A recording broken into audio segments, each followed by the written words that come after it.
ಸಚಿವೆ ಲಕ್ಷ್ಮೀ ಹೆಬ್ಬಾಳ್ಕರ್ ಕ್ಷೇತ್ರದಲ್ಲಿ ಕೌರಿಗುಡ್ಡ ಅಂದ್ರೆ ಭಾರಿ ಹೆಸರುವಾಸಿ. ಈ ಗುಡ್ಡದಲ್ಲಿ ಶ್ರೀಗಂಧದ ಮರ ಸೇರಿದಂತೆ ಹಲವು ಬಗೆಯ ಗಿಡಗಳು, ಪ್ರಾಣಿ ಪಕ್ಷಿಗಳು ಇವೆ. ಆದರೂ ಈ ಗುಡ್ಡವನ್ನು ಅಗೆಯಲು ಮುಂದಾಗಿರೋದು ಸ್ಥಳೀಯರ ಆಕ್ರೋಶಕ್ಕೆ ಕಾರಣವಾಗಿದೆ.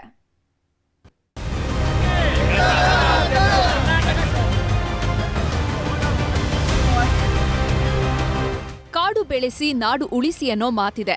ಆದರೆ ಸಚಿವೆ ಲಕ್ಷ್ಮೀ ಹೆಬ್ಬಾಳ್ಕರ್ ಕ್ಷೇತ್ರದಲ್ಲಿ ಶ್ರೀಗಂಧದ ಮರಗಳು ಸೇರಿದಂತೆ ಸುಮಾರು 50 ಎಕರೆ ಗುಡ್ಡದಲ್ಲಿದ್ದ ಮರ ಗಿಡಗಳನ್ನ ಬುಡ ಸಮೇತ ಕಿತ್ತು ಹಾಕಲಾಗಿದೆ. ಬೆಳಗಾವಿಯ ಬಡಲ ಅಂಕಲಗಿ ಗ್ರಾಮದ ಜನರ ಆಕ್ರೋಶ ಹೆಚ್ಚಾಗ್ತಾ ಇದ್ದ ಹಾಗೆ ಜೆಸಿಬಿ ಸಮೇತ ಎಸ್ಕೇಪ್ ಆಗಿದ್ದಾರೆ. ಈವರೆಗೂ ಸುಮಾರು 50 ಎಕರೆಗೂ ಹೆಚ್ಚು ಪ್ರದೇಶದಲ್ಲಿ ಮರಗಿಡ ಕಿತ್ತು ಹಾಕಲಾಗಿದೆ. ಸೋಲಾರ್ ಪ್ಲಾಂಟ್ ನಿರ್ಮಾಣದ ಹೆಸರಿನಲ್ಲಿ ಈ ರೀತಿ ಮಾರಣ ಹೋಮ ಮಾಡಿರೋದು ರೈತರ ಆಕ್ರೋಶಕ್ಕೆ ಕಾರಣವಾಗಿದೆ. ಸೋಲಾರ್ ಪ್ಲಾಂಟ್ ಹಾಕ್ತಾವ ಅಂತೇಳಿ ಇಲ್ಲಿ ಇದ್ದಂಥವ್ರು ಹೇಳಿದಾರೆ. ಆದರೆ ಯಾವುದೋ ಅಧಿಕಾರಿಗಳು ಇನ್ನೂ ಮಟ್ಟ ಬಂದು ಫಸ್ಟ್ನೇವನ್ನು ಮಾಡಿಲ್ಲ. ಫಸ್ಟ್ನೇ ಅಧಿಕಾರಿಗಳು ಯಾರೂ ಇನ್ನೂ ಮಟ್ಟ ಮಾಡಿಲ್ಲ. ಫಾರೆಸ್ಟ್ ಡಿಪಾರ್ಟ್ಮೆಂಟ್ದವ್ರಿಗೆ ಮಾಡಿದವು ಮತ್ತು ತಹಸೀಲ್ದಾರ್ ಅವರಿಗೆ ಈ ವಿಷಯ ತಿಳಿಸಿದವ.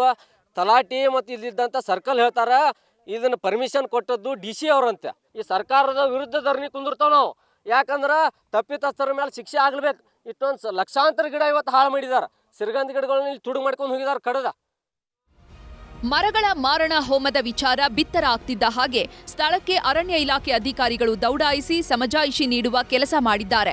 ಹೆಸ್ಕಾಂ ಅಧಿಕಾರಿಗಳು ಕೂಡ ಸ್ಥಳಕ್ಕೆ ಬಂದು ಪರಿಶೀಲನೆ ನಡೆಸಿದ್ದು, ಕಂದಾಯ ಇಲಾಖೆಗೆ ಸೇರಿರುವ ಸರ್ವೆ ನಂಬರ್ 359ರಲ್ಲಿ 67 ಎಕರೆ ಜಮೀನು ಪ್ರದೇಶದಲ್ಲಿ ಸೋಲಾರ್ ಪ್ಲಾಂಟ್ ಮಾಡಲು ತಹಶೀಲ್ದಾರ್ ಬಸವರಾಜ್ ನಾಗರಾಳ ಅನುಮತಿ ನೀಡಿದ್ದಾರೆ.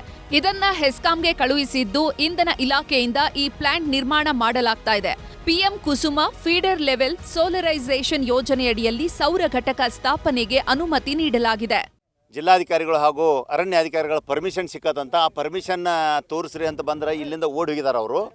ಯಾಕಂದ್ರೆ ಇದು ಬೇಕಾಯ್ದೆಸಿರಿ ಕೆಲಸ ಮಾಡತ್ತಾರು. ಇನ್ನು ಮುಂದೆ ಏನಾದರೂ ಒಂದು ಸೃಷ್ಟಿ ಮಾಡ್ಕೊಂಡು ಬಂದ್ರೂ ಈ ಒಂದು ಅರಣ್ಯವನ್ನು ನಾಶ ಮಾಡಿದ್ದನ್ನು ನಾವು ಮಾತ್ರ ಬಿಡೋದಿಲ್ಲ. ಅರಣ್ಯ ಇಲಾಖೆಯಿಂದ ಅನುಮತಿ ಸಿಗದಿದ್ರೂ ಮರಗಳನ್ನ ಕಟ್ ಮಾಡಲಾಗಿದೆ.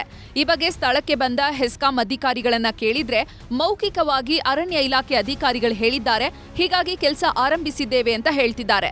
ಸ್ಥಳಕ್ಕೆ ಬಂದಿದ್ದ ಅರಣ್ಯ ಇಲಾಖೆ ಅಧಿಕಾರಿಗಳು ಹೆಸ್ಕಾಂ AEE ಅಣ್ಣಪ್ಪನನ್ನ ತರಾಟೆಗೆ ತೆಗೆದುಕೊಂಡ್ರು. ಮರಗಳನ್ನ ಕಟ್ ಮಾಡಿರುವ ಅಧಿಕಾರಿ ಮೇಲೆ ಸೂಕ್ತ ಕ್ರಮ ಕೈಗೊಳ್ಳುವಂತೆ ಒತ್ತಾಯ ಮಾಡಿದ್ರು.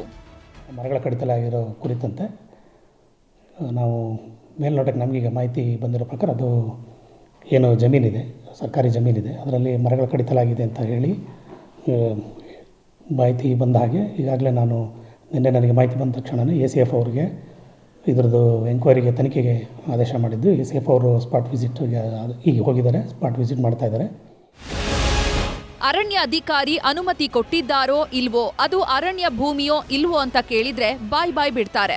ಇದು ಮೇಲ್ನೋಟಕ್ಕೆ ಕಳ್ಳ ಕೆಲಸದಂತೆ ಕಾಣ್ತಾ ಇದೆ. ಸೋಲಾರ್ ಪ್ಲಾಂಟ್ ಮಾಡಬೇಕಿದ್ರೆ ಖಾಲಿ ಇರುವಂತಹ ಜಾಗದಲ್ಲಿ ಮಾಡಿದ್ರೆ ಆಗುತ್ತೆ. ಆದ್ರೆ ಇಲ್ಲಿ ಯಾರದ್ದೋ ಹಿತಾಸಕ್ತಿಗೆ ಸರ್ಕಾರಿ ಭೂಮಿ ಲೂಟಿ ಮಾಡೋ ಕೆಲಸ ಆಗ್ತಿದೆ. ಸಂಬಂಧಪಟ್ಟ ಅಧಿಕಾರಿಗಳು ಕೂಡಲೇ ಕ್ರಮ ವಹಿಸಬೇಕಿದೆ. ಕಿತ್ತು ಹಾಕಿರುವ ಗಿಡ ಮರಗಳನ್ನ ಮತ್ತೆ ನೆಡುವ ಕೆಲಸ ಆಗ್ಬೇಕಿದೆ.